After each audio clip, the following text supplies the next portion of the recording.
को मैं सूर्यास्त होने तक मार दूंगा। लेकिन दुर्योधन इतना चालाक था, उसने जयद्रथ को पूरी सेना के पीछे कर दिया, छिपा दिया। और जैसे ही सूर्यास्त हुआ, जो युद्ध का नियम होता है कि सूर्यास्त होने के बाद और युद्ध नहीं कंटिन्यू रहेगा, ठीक है, जैसे ही समाप्त हो गया, दुर्योधन सामने आ गया और कहा कि तुम जयद्रथ को मार नहीं पाए, अब अग्निदाह करो सबके सामने। तो कृष्ण ने कहा पहले पता तो कर लो कि आज जयद्रथ आया भी था कि नहीं आया था। लेकिन दुर्योधन इतना मूर्ख, उसने कहा बिल्कुल आया था, अभी लेकर के आते हैं हम जयद्रथ को सामने, ये देखो जयद्रथ सामने। जैसे ही जयद्रथ को सामने लेकर के आए, वैसे ही कृष्ण ने कोई अस्त्र नहीं उठाया, कोई शस्त्र नहीं उठाया, सिर्फ अपने फिंगर को ऐसे पीछे किया, सॉरी ऐसे आगे किया। तो जो बादल थे वो सूर्य के सामने आ गए और ढक गए। ठीक है, उस समय दुर्योधन ने जयद्रथ को सामने किया और जैसे ही जयद्रथ सामने आ गया, कृष्ण ने उंगली अपनी पीछे कर दी, बादल हट गए। तो कृष्ण ने कहा अर्जुन से, अभी तो सूर्यास्त हुआ ही नहीं है, युद्ध का तो समय अभी बाकी है, शेष है, मारो इसको सामने। इस तरीके से कृष्ण हेल्प करते हैं। ठीक है, लेकिन कब हेल्प करते हैं? जब हम पूरी एकाग्रता से सिर्फ कृष्ण की शरणागति हम स्वीकार, कि जैसा आप बोलोगे। अर्जुन ने कहा था, शिष्यस्ते हम शादिमाम त्वं प्रपन्नम, मैं आपका शिष्य हूँ, मैं आपके शरणागत हूँ, आप मुझे जो बोलोगे वो मैं करूँगा। ठीक है, और बोलने के बाद फिर अर्जुन ने क्या कह दिया था? सारी बात मैं मानूंगा, युद्ध नहीं करूंगा। ठीक है, ये जो बोला, इसलिए कृष्ण ने पूरी भगवत गीता फिर से डिटेल में बताना शुरू, पूरी एक एक चीज है। ठीक है, तो भगवान ने इसमें कहा कर्म करने पे तुम्हारा अधिकार है, कर्म पे तुम्हारा अधिकार है, फल पे तुम्हारा अधिकार नहीं है। और जब तक अर्जुन फल को देख रहा था तब तक वो बहुत परेशान था, नर्वस हो रहा था। ठीक है, और कहा कि तुम अपने आप को इस कर्म का हेतु भी मत मानो, तुम ये मत सोचो कि तुम दादाजी को मार रहे। ठीक है, तुम्हारे ऊपर कोई भी ब्लेम नहीं आएगा, कोई पाप नहीं लगेगा। वान्या, फिर भगवान ने कहा एक और चीज से, ठीक है, कभी भी मत करना, वो है अकर्मणि माते संगोस्तु अकर्मणि। अकर्मणि क्या होता है? अकर्म क्या होता है? अपना कर्म त्याग कर, स्वधर्म त्याग कर दूसरे किसी का स्वधर्म करना। ठीक है, वर्णाश्रम धर्म में हमने जाना है कि 4 वर्ण होते हैं। कौन कौन से होते हैं? सबसे ऊपर ब्राह्मण, फिर और फिर क्या ये जन्म के आधार पर है? नहीं, कर्म के आधार पर। ब्राह्मण का धर्म है कि वो अपने मुख से सिर्फ और सिर्फ ब्रह्म का ज्ञान दे। तो ज्ञान देने से पहले क्या करना होगा? ज्ञान लेना होगा। ठीक है, और वो अंदर से बाहर से हमेशा स्वच्छ रहे। ठीक है, और वो भिक्षा के ऊपर निर्भर है। इसीलिए ब्राह्मण को क्या दिया जाता है? दक्षिणा। क्या दी जाती है? दक्षिणा और भिक्षा। 5 घरों में जा करके ब्राह्मण भिक्षा मांगता है और उन 5 घरों से अगर उसको जो कुछ मिला और अगर उस समय कोई मांगने के लिए आ गया तो वो दे देगा, फिर वो भूखा रहेगा। ये होता है ब्राह्मण। क्षत्रिय भगवान के हाथ में। ठीक है, पूरे समाज में न्याय व्यवस्था शांति बनाए रखने के लिए क्षत्रिय होते ताकि ब्राह्मण का कार्य अच्छी तरह हो सके।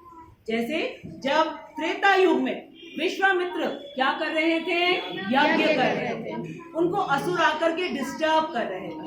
ठीक है, तो क्या किया? विश्वामित्र किसके पास गए? राजा दशरथ के पास गए। दशरथ जी कौन है? क्षत्रिय।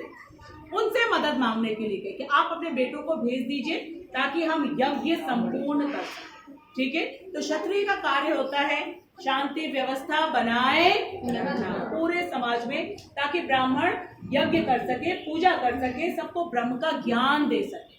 ठीक है, इसके बाद अब ये ज्ञान भी दिया जाएगा, शांति व्यवस्था भी बनी रहेगी, लेकिन पेट का क्या किया जाएगा? भूखे रह के हम सारे काम करेंगे क्या? नहीं। वैश्य का धर्म क्या है? कि वो सभी को भोजन प्रदान करे। तो उसका कार्य क्या है? कृषि करना और गोपालन और गो रक्षा, ये कार्य है वैश्य का। ठीक है, और शूद्र का कार्य है कि तीनों ऊपर के जो श्रेणियां हैं उनके लिए पूरे समाज को सुरक्षित रखना, साफ रखना ताकि संक्रमण ना हो। जब सफाई होगी तभी तो इन्फेक्शन नहीं होगा। तो ये कार्य ये जन्म से नहीं है। अगर कोई शूद्र परिवार में भी जन्मा है और उसका भगवत गीता पढ़ने का इंटरेस्ट है, उसको अधिकार है। चैतन्य महाप्रभु जब बनारस गए थे तो वहां पे जाकर के वो सिर्फ हरे कृष्ण महामंत्र कर रहे थे। तो वहां पे बहुत से बड़े बड़े ब्राह्मण थे। उन्होंने कहा ये क्या पागलों की तरह हरे कृष्णा कर करके रोते रहते हो। तो उन्होंने कहा मेरे गुरु ने कहा कि मैं सबसे बड़ा मूर्ख हूँ। और चैतन्य महाप्रभु कौन है? स्वयं राधा कृष्ण है।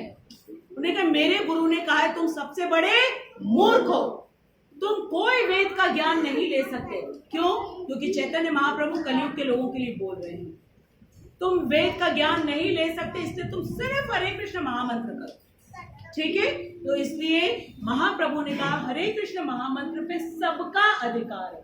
और एक बार हरे कृष्ण महामंत्र करके हमने अपने आप को शुद्ध कर लिया तो हम भगवत गीता भी पढ़ने लगेंगे, जिसमें भगवान ने अपने विषय में, हमारे विषय में, प्रकृति के विषय में, काल के विषय में सब कुछ बताया है। अगर हम एक भगवत गीता पढ़ लेते हैं तो हमें पूरी geography, history, economics, sociology, education, moral science सारी चीजें पता चल जाती है। लेकिन अगर हमने सारे और विषय पढ़े और भगवत गीता नहीं पढ़ा है तो हमें कुछ नहीं। ठीक है? और धर्म हमारा क्या होता है? धर्म क्या है? अच्छा वेट, नमक का धर्म क्या है? कौन सा स्वाद? नमकीन। चीनी का धर्म क्या है? मिठासना। अग्नि का धर्म क्या है? ठीक है, किसी चीज को पकाना या हमें ताप देना। ठीक है, जल का धर्म क्या है? हमारी प्यास बुझाना। ठीक है, अब समझ में आया? हम मनुष्य हैं, ठीक है, और हम भगवान के अंश हैं। वो हमारे नित्य माता पिता हैं। हमारा धर्म क्या है? माता पिता की सेवा करना। तो पहले जान तो जाए, ठीक है, भगवान की सेवा करना जो भगवत गीता के विषय हैं। सबसे पहले ईश्वर कौन है, दूसरी प्रकृति क्या है, तीसरा जीव क्या है। जब तक हम जीव नहीं जानेंगे तब तक हम पेड़ों को कैसे सुरक्षा प्रदान करेंगे। बाकी जो और पक्षी हैं, ठीक है, जो जल के जीव हैं, उनको हम कैसे सुरक्षा प्रदान करेंगे अगर हमें नहीं मालूम पड़ेगा कि सबके अंदर कृष्ण का अंश।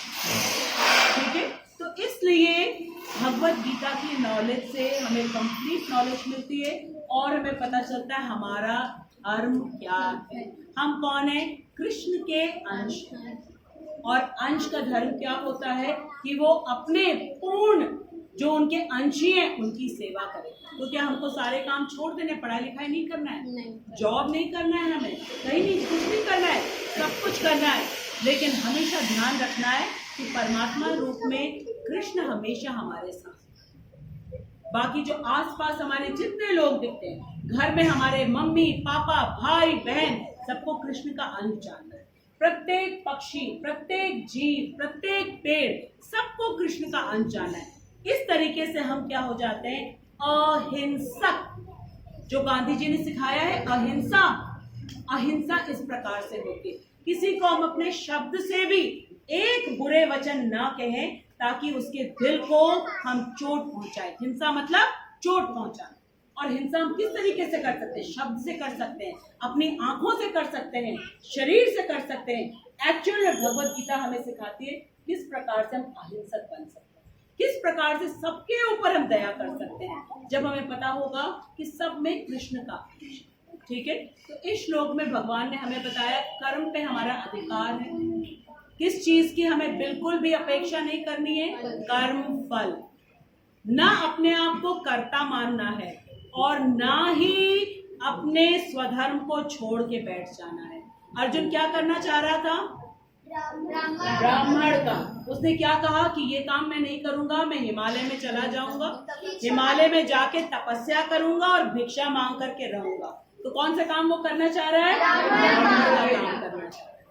कृष्ण ने उसको अलाउ नहीं किया, कहा तुम्हारी सारी ट्रेनिंग क्षत्रिय में हुई है, तुमको इसी काम को करना है मेरी प्रसन्नता के लिए। अपने आप को न कर्ता मानना है, ना अपने आप को, जब तुम कर्ता मानोगे नहीं अपने आप को, तो किसी को भी तुम मारो, कोई पाप नहीं लगेगा तुम्हें। लेकिन अगर तुमने अपने आप को कर्ता मान लिया तो अवश्य तुम्हें अपने दादाजी को मारने का पाप लगेगा।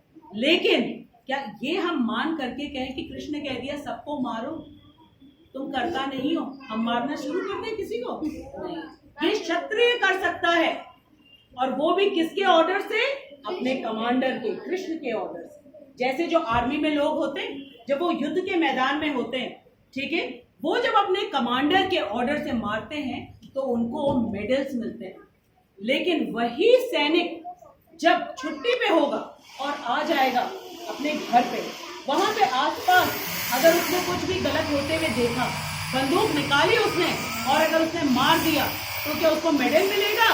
नहीं, तुरंत पनिशमेंट मिलेगा। किसके ऑर्डर से तुमने मारा? तो जो ये 4 वर्ण हैं, ठीक है, उसके अलग अलग कार्य दिए गए हैं, और उस कार्य को हमें हमारे सीनियर के ऑर्डर से करना है। और हमारे यहाँ पे हमारे गुरु कौन है? श्रीला प्रभुपाद।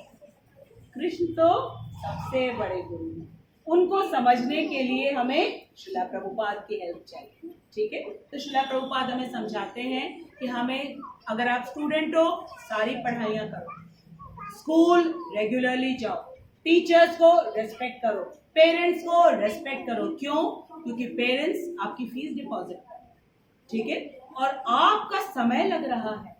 जब आप स्कूल में जाओगे तो इतने स्ट्रांग बन जाओगे ताकि आगे चल करके आप पेरेंट्स की हेल्प कर सकें। सबसे पहले तो राइट और रॉन्ग में आपको अंतर पता चल जाएगा, क्या करना है और क्या नहीं करना, ठीक है। इस तरीके से जब टीचर्स अपना धर्म निभाएंगे, स्टूडेंट्स अपना धर्म निभाएंगे, माता पिता अपना धर्म निभाएंगे, तो पूरा का पूरा समाज क्या हो जाएगा? एकदम अच्छा व्यवस्थित समाज बन जाएगा, वहां कोई भी अधर्म नहीं होगा। तो धर्म क्या है? हमारा अपनी ड्यूटी, ठीक है। जैसे चीनी की ड्यूटी है मीठा करना, नींबू की ड्यूटी है, मिर्ची की ड्यूटी है